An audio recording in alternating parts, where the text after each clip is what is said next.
What's up, witches? Welcome back to Storytime with Freya, or Freya and Brisingamen, Part 2. I'm here playing a little bit of dress up today, and like I said, Part 2 of Freya and Brisingamen is going to just be a little story time, because I stumbled across this version of the tale while browsing through sacredtext.com, as I am often wont to do. And this book that I found is called The Children of Odin by Padraic Colum and was published in 1920. But this was a version of the tale that diverts a bit from the version that we heard about in the Flateyar book and from the Eddas. This takes that version of the story and kind of expands upon it a little bit, and in some very interesting ways. Freya had looked upon the wonders that Loki had brought into Asgard, the golden threads that were Sif's hair, and Freyr's boar that shed light from its bristles as it flew. The gleam of these golden things dazzled her, and made her dream in the daytime and the nighttime of the wonders she might herself possess. And often she thought, what wonderful things the three giant women would give me if I could bring myself to go to them on their mountaintop. So this here is the first interesting diversion from the tale, the presence of three giant women, which could be the giant women that were alluded to arriving in Asgard in Voluspa. Giant women or Etten women or troll women is often another term used for women who practice sorcery. And also the fact of them living on a mountaintop, as Manglod was said to in Liefaberg, is interesting. Long ere this, when the wall round their city was not yet built, and when the gods had set up only the court with their 12 seats, and the hall that was for Odin, and the hall that was for the goddesses, there had come to Asgard 3 giant women. They came after the gods had set up a forge, and had begun to work metal for their buildings. The metal they worked was pure gold. With gold they built Gladsheim, the hall of Odin. Then was the age of gold, and the gods did not grudge gold to anyone. But after the 3 giant women came, the gods began to value gold and to hoard it, and at last the 3 were banished from Asgard. And now Freya, the lovely Vanir bride, thought upon the giant women and the wonderful things of gold they possessed. But not to Odin, her husband, in this version, did she speak her thought. For Oder, more than any in Asgard, was wont to think on the days of happy innocence, before gold came to be hoarded and valued. Oder would not have Freya to go near the mountaintop where the 3 had their high seat. But Freya did not cease to think upon them, and upon the things of gold they had. Why should Oder know I went to them? She said to herself. No one will tell him, and what difference will it make if I go to them and gain some lovely thing for myself? I shall not love Oder less, because I go my own way for once.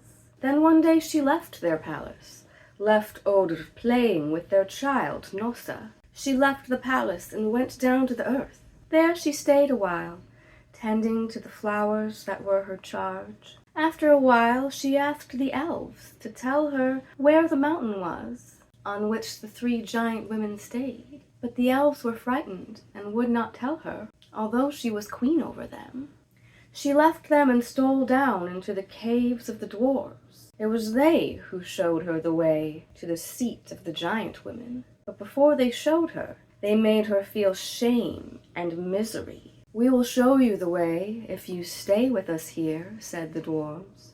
For how long would you have me stay? Said Freya. Until the cocks in Svartalfheim crow, said the dwarves. Could be a nice little double entendre there. We want to know what the company of one of the Vanir is like. I will stay, Freya said. They showed her the mountain on the top of which the three, banished from Asgard, had their abode. The giant women sat overlooking the world of men. "What would you have of us, wife of Odin?" the one who was called Gulveig said to her. "Alas, now that I have found you, I know that I should ask you for naught," Freya said. "Speak, Vana," said the second of the giant women. The third said nothing, but held up in her hands a necklace of gold, most curiously fashioned. "How bright it is," Freya said. "There is shadow where you sit, women, but the necklace you hold makes brightness. Oh, how I should joy to wear it." "It is the necklace Brisingamen," said the one who was called Gulveig. "It is yours to wear, wife of Odin," said the one who held it in her hands. Freya took the shining necklace and clasped it round her throat. She could not bring herself to thank the giant women, for she saw that there was evil in their eyes. But she made reverence to them and went from the mountain on which they sat, overlooking the world of men.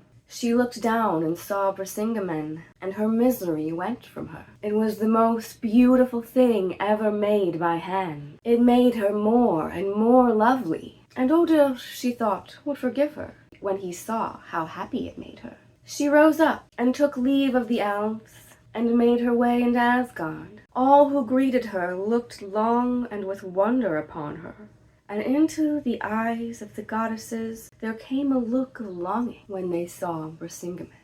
But Freya hardly stopped to speak to anyone. As swiftly as she could, she made her way to her own palace. She would show herself to Odin and win his forgiveness. She entered her shining palace and called to him. No answer came. Her child, little Hnossa, was on the floor playing. Her mother took her in her arms, but when the child looked on Brisingamen, she turned away, crying. Freya left Hnossa down and searched again for Odin, but he was not in their palace. She went into the houses of all who dwelt in Asgard, asking for tidings of him. None knew where he had gone. At last Freya went back to their palace and waited for Odin to return. But Odin did not come. One came to her. It was Odin's wife, the goddess Frigga. "You are waiting for Odin, your husband, but I can tell you Odin will not come to you here. He went when for the sake of a shining thing you did what would make him unhappy. Odin has gone from Asgard, and no one knows where to search for him." "I will seek him outside Asgard," Freya said. She wept no more, but took the little child Hnossa and put her in Frigga's arms. Then she mounted her chariot that was drawn by 2 cats and journeyed down from Asgard to Midgard to search for Odin. For years Freya went searching all over the earth, calling for the lost Odin. She went as far as the bounds of Midgard, where she could look over to Jotunheim, where dwelt the giants who would have carried her off with the sun and moon. But in no place from the end of the rainbow Bifrost that stretched from Asgard to the earth to the boundary of Jotunheim did she find a trace of her husband Odin. At last she turned her chariot toward Bifrost. Heimdall, the watcher of the gods, guarded the rainbow bridge. To him Freya went, with a half-hope fluttering in her heart. "O Heimdall," she cried, "O Heimdall, watcher for the gods, speak, and tell me if you know where Odin is."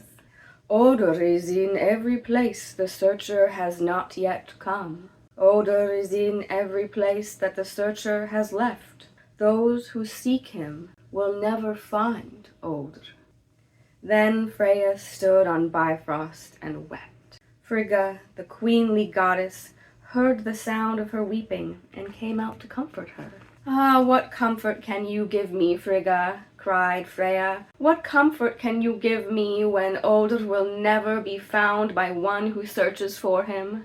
"Behold how your daughter Hnossa has grown," said Frigga. Freya looked up, and she saw a beautiful maiden standing on Bifrost. She was young, more youthful than any of the Vanir or Æsir, and her face and form were so lovely that all hearts melted when they looked at her, and Freya was comforted in her loss.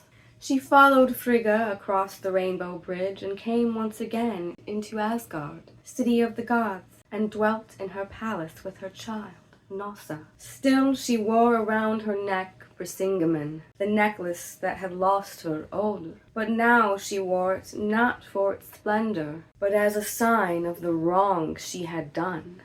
She weeps, and her tears become golden drops that fall to earth. Thus, by poets who know her story, she is called the Beautiful Lady in Tears. Now, as I said, this definitely deviates a little bit from the version we get in these sagas. I especially find interesting the inclusion of the 3 giant women who in Voluspa came to Asgard and were there said to have inspired this gold lust, this Golvig in the gods, which may have led to the first war in the world, when Golvig was struck down by spears and reborn as Heid. And so to me, I found it intriguing that not only do we see these 3 giant women included in the tale here, but they don't live in Jotunheim. They live on the top of a mountain that can only be accessed by going underground through a tunnel in Svartalfheim, the land of the dwarves, which does have echoes of Freya having to descend into the cave and go on kind of a journey of self-discovery or transformation in order to win Brisingamen. Here she has to get it from these giant maids who may be 3 sorceresses. Even more interestingly, one of them is named as Skulvig. The other 2 are not named, but to me it serves as an interesting parallel that there are 3 of them who she has to consult here, just as Odin is said to be thrice highest, Trismegistus, and calls himself highest, just as high, and third. So it's a very interesting parallel here with the 3 giant women who were expelled from or exiled from Asgard, and yet we see that still the gods and goddesses like Freya often go to seek these powerful magical Jotun beings for the magic or magical treasures they possess.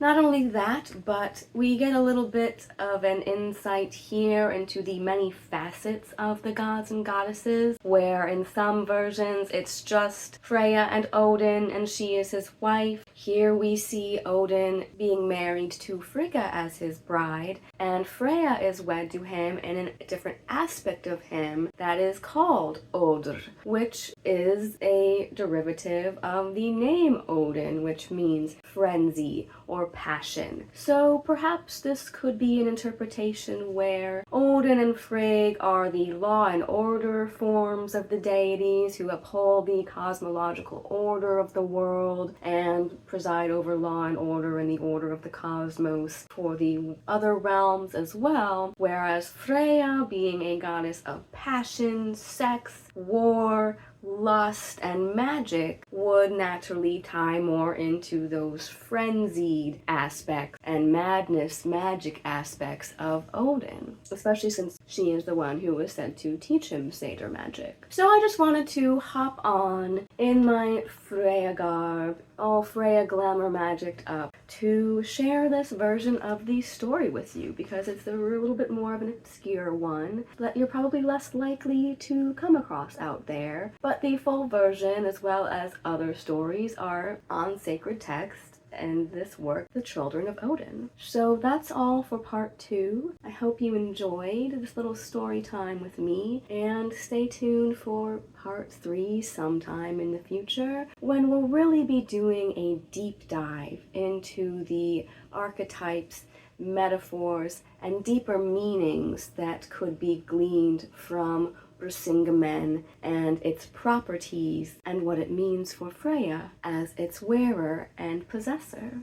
So until next time, stay classy, pagan.